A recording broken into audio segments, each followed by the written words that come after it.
Сите од Берлин, вклучувајќи ме и мене, очекувавме добар глас. Се чини најдобриот глас требаше да дојде или сакаше да го донесе премиерот Заев, или можеби себе си се замислуваше како некогаш Кенеди, кога во Берлин рече дека се чувствува како граѓанин на Берлин. Но што заборави?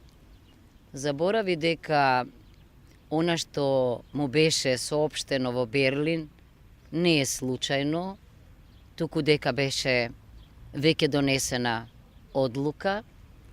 Ние во Македонија одамна знаеме, чувствуваме дека еден од најголемите проблеми е отсуството на независно судство или недостатокот на реформи во судството.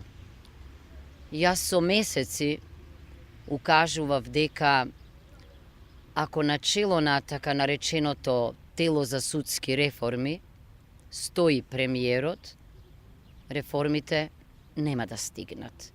Зашто самиот тој чин, председателствување со стручно тело од страна на првиот човек на владата, е голем доказ за политизирано и за партизирано судство. Се разбира, моите зборови не предизвика никаква реакција или акција, но чинам дека она што јас го зборував му беше кажано на премиерот во Берлин, најверојатно и од господинот Макрон и од господјата Меркел. Зошто го велам ова? Зашто кога се врати дома, рече дека нема повеќе да биде председател на телото за судски реформи. Чинам дека е тоа задоцнета одлука.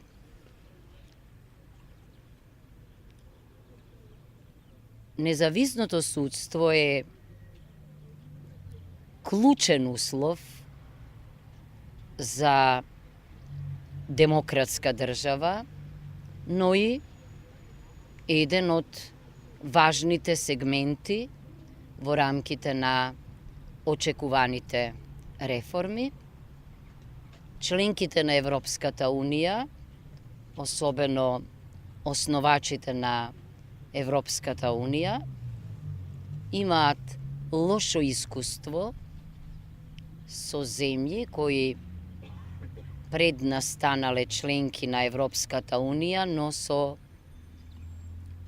сериозни проблеми во судството. Се разбира дека ние не треба секогаш да учиме на сопствените грешки, треба да го помниме, да го знаеме, а тоа го знаат, се разбира, експертите. Искуството на Романија, на Бугарија. Меѓутоа, премиерот и луѓето околу него беа уверени дека склучувањето на Преспанскиот договор е доволно за да се искористи, да се употреби, да се злоупотреби како алиби во барањето почеток за преговори.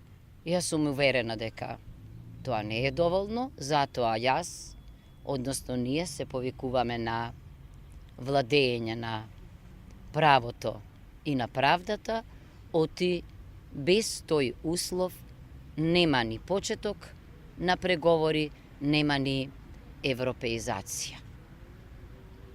Веројатно, почетокот на преговорите или разговорот за почетокот на преговорите ќе биде одложено за наесен.